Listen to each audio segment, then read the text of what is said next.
আসসালামু আলাইকুম। আল্লাহর গড় এই শব্দের মধ্যেই লুকিয়ে আছে শান্তি, সান্ত্বনা আর রহমত। মানুষের জীবন যতই ব্যস্ত হোক না কেন, প্রকৃত প্রশান্তি শুধু মসজিদের ভেতরেই পাওয়া যায়। এখানে দুনিয়ার হিসাব থাকে না, তাকে শুধু আখিরাতের ভাবনা।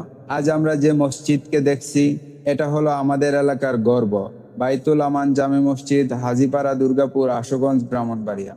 দূর থেকে এই মসজিদটিকে চোখে পড়ে, কিন্তু কাছে গেলেই বোঝা যায় এর ভিতরে লুকিয়ে আছে কত ইতিহাস, কত ভালোবাসা। এই মসজিদ শুধু নামাজের জায়গা নয়, এটা হলো হাজারো মানুষের ইমানের ঠিকানা। এখানে আজান হলে মনে হয় আকাশ ভেদ করে দূর দূরান্ত ছড়িয়ে যাচ্ছে আল্লাহর ডাক। মুয়াজ্জিনের কণ্ঠে ভোরের সিক্ত বাতাস যখন কাঁপে, তখন হৃদয় ভরে যায় এক অদ্ভুত শান্তিতে। প্রতিদিন অসংখ্য মানুষ আসে এখানে।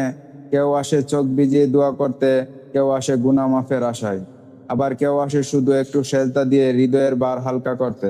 কত মানুষের কণ্ঠ, কত মানুষের কান্না এই দেয়ালের ভিতর দিয়ে পৌঁছে যায় আল্লাহর দরবারে। শিশুরা এখানে শিখে কোরআনের অক্ষর, যাদের কণ্ঠে ভেসে আসে আলিফ লাম মিম। বৃদ্ধ বাবা এখানে হাত তুলে দোয়া করে, তার কণ্ঠে ভেসে আসে সন্তানের জন্য মমতার আরতি।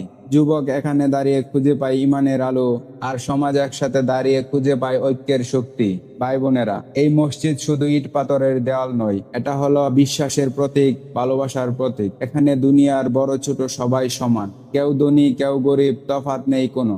সবার কপাল নত হয় এক মাটিতে, সবার হৃদয় নত হয় আল্লাহর দরবারে। আমরা হয়তো দুনিয়ার অনেক কিছু ভুলে যাই, অনেক জায়গায় ঘুরি, অনেক কিছু দেখি, কিন্তু মসজিদের টান, মসজিদের ভালোবাসা, সেটা কোনোদিন ভুলে যাওয়া যায় না। মসজিদের আলোতে আত্মা শান্তি খুঁজে পায়, হৃদয় খুঁজে পায় সত্যিকারের ভালোবাসা। তাই প্রিয় দর্শক, যদি এই দৃশ্য আপনার হৃদয় ছুঁয়ে যায়, তাহলে লাইক দিন, কমেন্টসে আপনার অনুভূতিটি লিখুন, আর শেয়ার করে ছড়িয়ে দিন এই সৌন্দর্য সবার মাঝে। আর হ্যাঁ, এমন ইসলামিক সুন্দর কন্টেন্ট নিয়মিত পেতে আমার পেজটা ফলো করুন এখনই।